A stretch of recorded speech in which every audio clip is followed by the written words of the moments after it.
The call came at 6:10 on a Tuesday morning, and it was the kind of call that changes everything even before you understand what it means. I was already awake. I'm always awake by 6. A habit from 43 years of mornings when Maurice needed his coffee before the drive to the mill. Old habits don't leave just because the person they were built around does.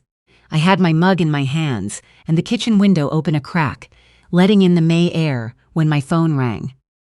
Vernon's name on the screen. Vernon, who hadn't called me this early in the 3 years since Maurice passed.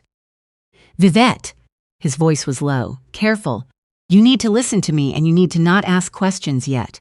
Is Ronan still asleep?" My stomach dropped immediately. As far as I know, his car's in the driveway. "Vernon, what?" "Don't let him go to that lawyer's office without you. Don't let him sign anything today without you being there." He paused. "And this morning when Margot comes to pick him up, I need you to watch her car from your window. Don't go outside. Just watch." "Vernon, you're frightening me." "I know. I'm sorry, Vivette. I truly am. But Maurice always said, the thing you're most afraid to know is usually the thing you most need to." He hung up before I could say another word. I sat with the phone in both hands for a long moment, listening to the house around me. Upstairs, Ronan's bedroom was quiet. He wouldn't be up for another hour, at least.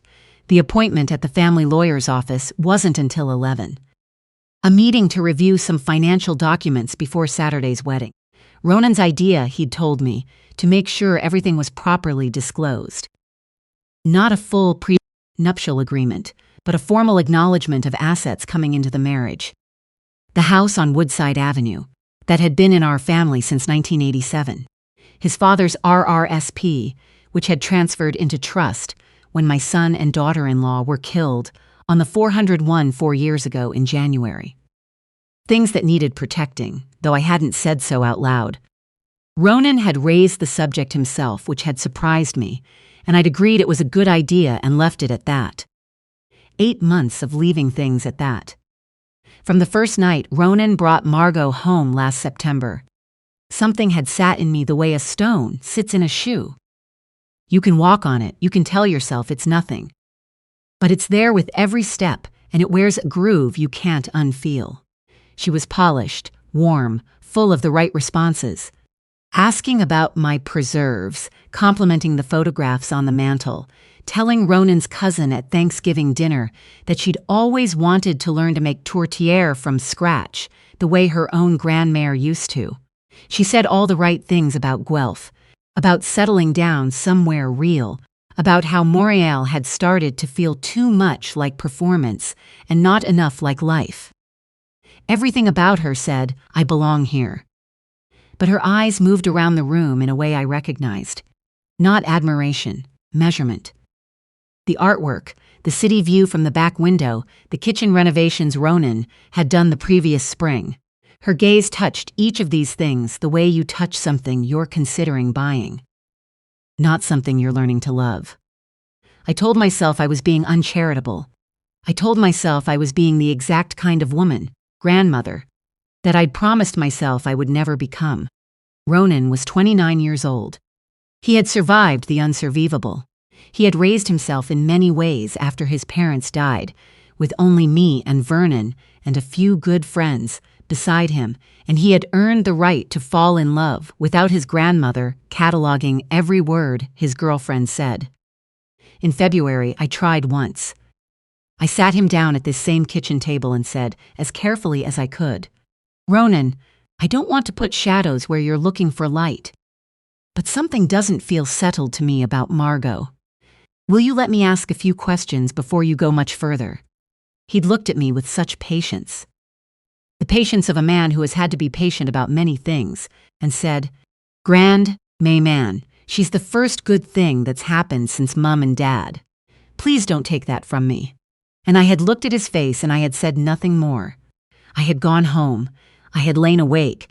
I had told myself I was wrong. I was not wrong.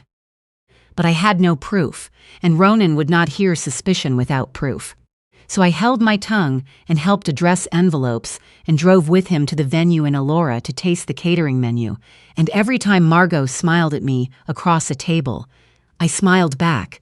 And every time I drove home alone, I sat in my driveway for a minute before going inside. Maurice would have known what to do. Maurice, who had been gone for 3 years, who I still talked to sometimes when the house was quiet, who had held my hand at our son's funeral and not said a single word because there were no words, only the holding. "Look at people's eyes, Vivette," he used to say. "Don't listen to what they're telling you. Watch what they're looking at." I'd looked at Margot's eyes. I'd watched what she looked at.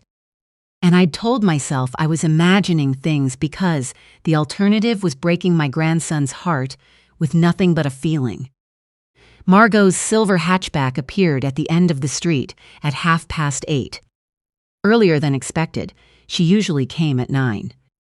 I watched from behind the curtain, my hand pressed flat against the wall beside the window.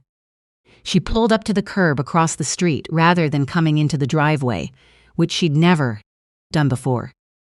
She sat in the car for a moment with the engine running. Then her door opened, and she stepped out, but not toward the house. She opened the rear passenger door instead and leaned in. I heard, faintly through the window crack, the low murmur of her voice, too quiet to make out words. Then a small voice answered. A child's voice, thin and bright, the way very young voices are. My hand gripped the curtain so hard my knuckle went pale. Margot stood back up and gently closed the rear door. She smoothed the front of her jacket with both hands, the composed gesture of someone resetting a performance. She turned toward the house, and she became the woman I knew. Easy stride, warm smile ready, the specific comfort of someone who has learned to make every room feel familiar to them. She rang the bell. Behind her, in the back seat of the car, I could see the outline of a small head resting against the window. A child's drawing was taped to the inside of the glass, big crayon strokes, a house and a sun with too many rays. I went to the door before Ronan could come downstairs. "Good morning," Margot said, just as she always did. "Is Ronan up yet?" I thought we could go over a few things before the appointment. "He's in the shower," I said. My voice came out steadier than I felt. "Come in and wait. I'll put the kettle on." She came in. I went to the kitchen and I texted Vernon with fingers that would not entirely cooperate. "There's a child in her car, a young one. Who is she?" His reply came in less than a minute. "That's what I've been trying to figure out how to tell you. Come to my house as soon as she leaves. Bring your coat. We're going for a drive." I made tea for Margot. I listened to her chat about the Elora venue, about the flowers she'd confirmed with the florist on Carden Street, about a cousin flying in from Vancouver for the weekend. I smiled. I poured. I said, "That's lovely," twice, and Ronan will be so pleased once, and I watched the clock. Ronan came downstairs, and the look on his face when he saw her. That specific softening, the way a person's whole body goes easier in the presence of someone they love, broke something small and careful inside me. I excused myself to fetch my cardigan from the closet and stood in the hallway for 30 seconds with my eyes closed. "Hold it together, Vivette." They left together at 8:45. I stood at my front door and watched her silver hatchback pull away from the curb, watched it turn the corner and disappear, and then I put on my coat and walked next door to Vernon's house. He'd done the work quietly, the way he did everything. Patient and methodical. The habits of 31 years delivering mail through every weather this part of Ontario could produce.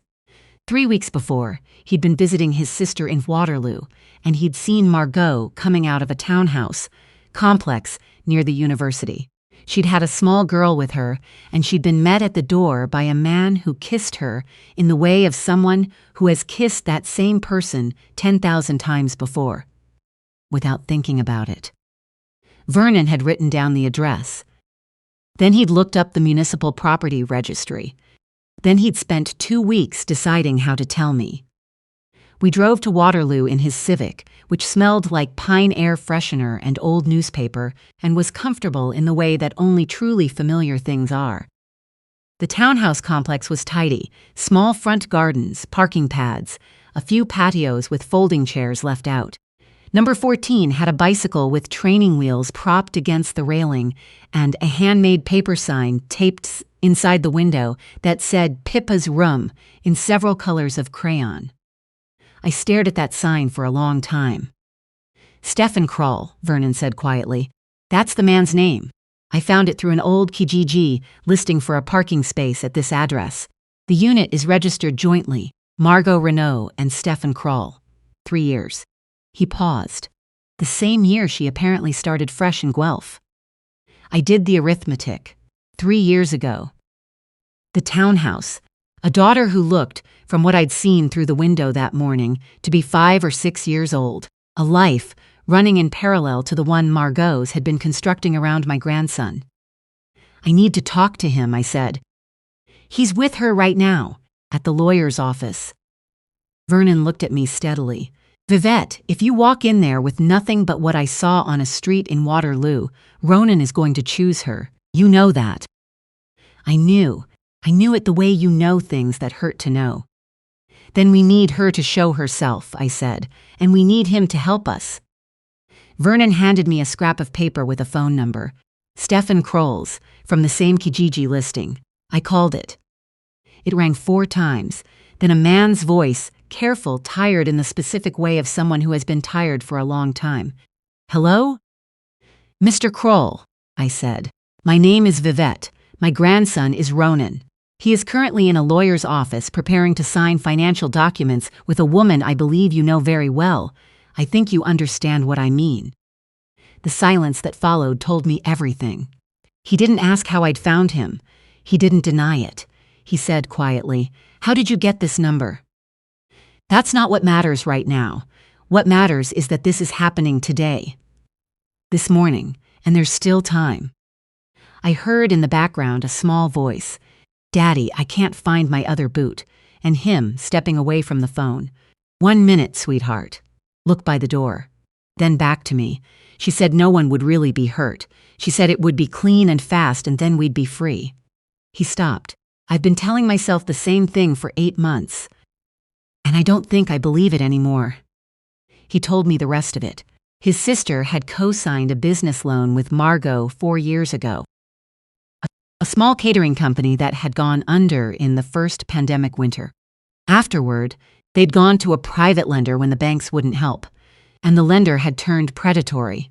The debt now sat at nearly $90,000 and was growing, with a man behind it who had made clear what he was willing to do if they couldn't pay.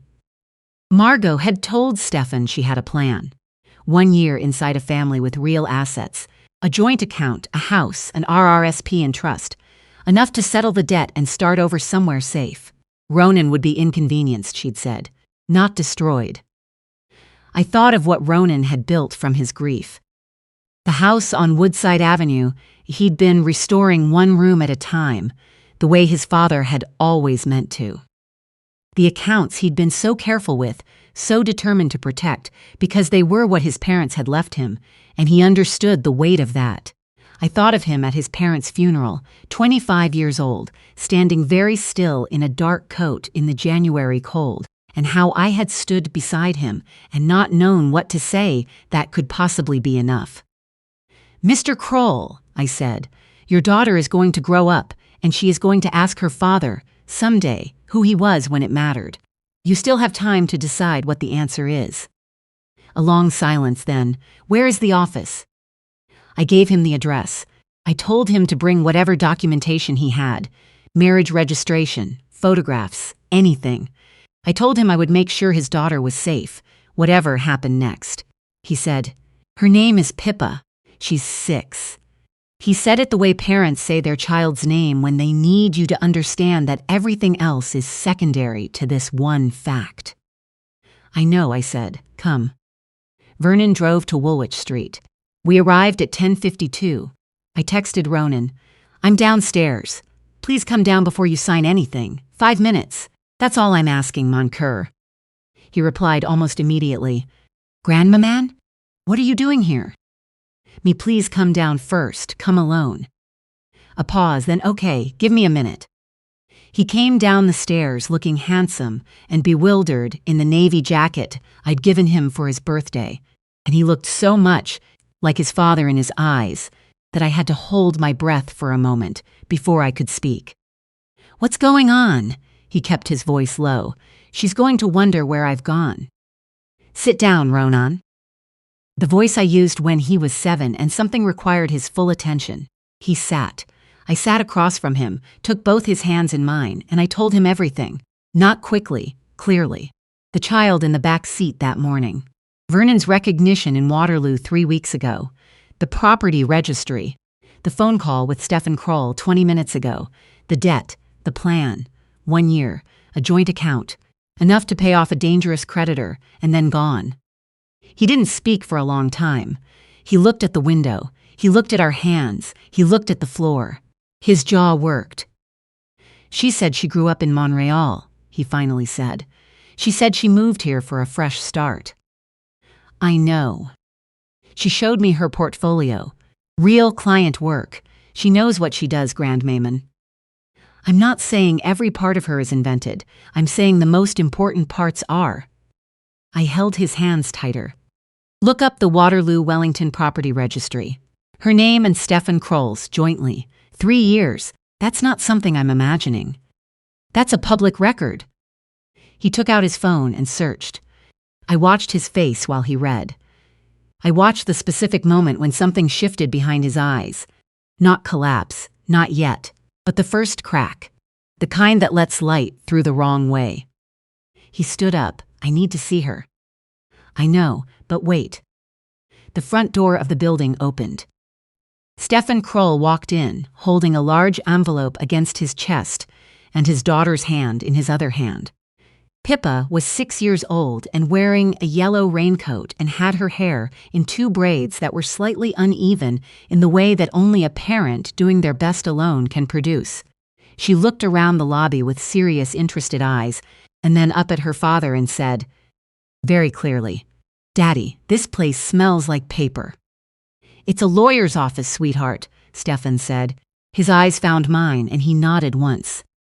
Ronan stared at Stefan, then at Pippa, then back at Stefan. "Who are you?" His voice was very quiet. "My name is Stefan Kroll." He extended the envelope, "and I think you need to see what's in here." We were standing like that, the 4 of us, and Vernon nearby.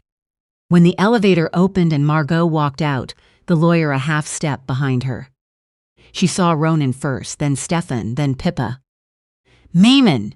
Pippa's voice rose with the pure delight of a child who has spotted her mother across a room and sees no reason not to say so. The word landed in the lobby, and the air went out of everything. Margot's composure didn't break all at once. It cracked the way ice cracks across a whole surface before it fails. First the sound, then the fracture lines spreading faster than you can follow them, then the surface no longer able to hold. Her smile went wrong. Her hands dropped to her sides. She looked at Stefan with something I found difficult to name. Not quite anger, not quite fear, more like someone watching the last possible exit close. "Ronan," her voice was thin. "You don't understand the whole. This isn't what you—" "Don't." His voice, flat and final, in the way that means everything has already been decided.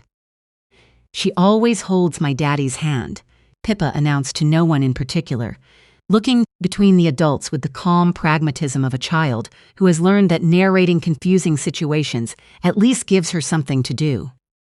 "She does it in the morning." Stefan knelt to his daughter's level and spoke very softly. "See those chairs over there? The cushioned ones? Let's go look at those." He guided her gently to the far side of the lobby, his hand steady on her shoulder. She went, casting curious glances back over her yellow raincoat at the adults who had all stopped making sense. Ronan opened the envelope. The marriage registration was on top. Province of Ontario, Stefan Kroll and Margot Renault, married in June 4 years ago. Below it, photographs. A hospital photograph. A newborn in a yellow knit hat, both parents exhausted and radiant, a second birthday party. Christmas morning, a small girl in red pajamas, kneeling before a pile of presents. A life fully documented that had been running in parallel to the one Margot had been constructing around my grandson for 8 months. He looked up from the photographs and asked the only question that mattered to him. Was any of it real? Any of it at all? She opened her mouth, closed it. Her eyes moved to Pippa across the lobby, this small person in yellow, who had no idea what her presence had just accomplished, who was now asking her father whether the cushioned chairs were for important people or regular people. Something moved across Margot's face in that moment, something I looked at carefully, because I wanted to understand her, not only to judge her. I think it may have been the only genuinely unguarded thing I'd ever seen from her. "You're a kind man, Ronan," she said at last. Her voice broke on the last word. "I'm sorry. I'm truly sorry." It was not an answer. It had the shape of one, and they both understood the difference. The lawyer was already on his phone in the corner. The documents were never signed. Stefan surrendered the envelope as documentation. Margot sat in one of the lobby chairs and did not fight what came next. An officer arrived 30 minutes later. Financial fraud and identity misrepresentation, the lawyer explained to me afterward, were the relevant charges given the scope of what had been planned. She was not taken from the building in front of her daughter. I was grateful for that, at least. Pippa asked her father if they could go to Tim Hortons on the way home. He said yes, of course, whatever she wanted. I drove Ronan home. Vernon followed in his Civic. We didn't talk much on the drive. Ronan sat in the passenger seat and looked out at the streets he'd known his whole life, where he'd learned to ride a bike, where his father had driven him to hockey practice, where he'd walked alone after his parents' funeral. And I let the silence be what it needed to be. In the driveway before he got out, he said, "You tried to tell me in February." I didn't have anything then, only a feeling. You should have pushed harder. I thought carefully about the next part. "Ronan, you told me she was the first good thing since your parents. I'm 67 years old, and I know that I could be wrong is the hardest sentence for a grandmother to say when what she's really thinking is I could lose you over this. So I said it once and I let it go. That was my mistake, and I'm sorry for it." He looked at me for a long moment. Then he said, grandmamon in the voice he'd used as a small boy, when things were too large to hold. "I know," I said. I really thought she was. "I know, sweetheart, I know." He came inside. I made tea. He sat at the kitchen table and put his head in his hands, and I sat across from him, and I didn't try to make any of it smaller or faster or tidier than it was. Some things have to be as bad as they are for a while before they start to become anything else. That's not a failure of comfort. It's the only honest kind of it. The wedding arrangements had to be unwound. The Allura venue deposit, the catering contract, the florist on Carden Street, the invitations already sent to people who would need an explanation that didn't exist yet. Ronan made most of the calls himself, which I thought took real courage, and which Maurice would have noted with the quiet pride he always kept. For moments he considered genuinely worth marking. 3 months later, I learned that Stefan had filed for legal separation. With everything disclosed to the lawyers and with a consumer protection firm now involved in the debt case, the situation with the private lender was being renegotiated under provincial financial regulations. His sister had begun, carefully, to get back on solid ground. Pippa had asked about Ronan once. Stefan told me the one time he called to let me know how things stood. He'd told her Ronan was a family friend who'd moved away. She'd accepted this with the practicality of a child who is loved steadily enough that individual losses can be borne. I thought about her often, her yellow raincoat, the uneven braids, the way she'd said Maimon with such complete, unguarded delight. None of this had been her fault or her choice. I hoped she would find her way through to something solid.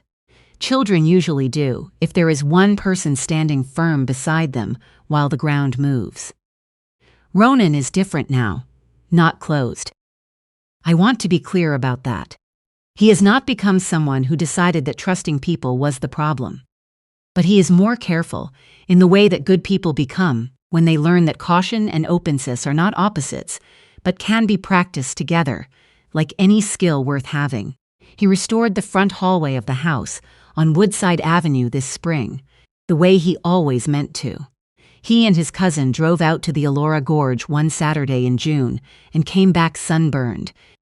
And he arrived at my door at supper time and made me laugh twice at a story I didn't entirely follow, and it was the best evening I'd had in a long time. He still calls me Grandmamon. He still comes on Sunday mornings. We still let the coffee go cold while we sit at the kitchen table and talk about nothing in particular. Which is to say, we talk about everything.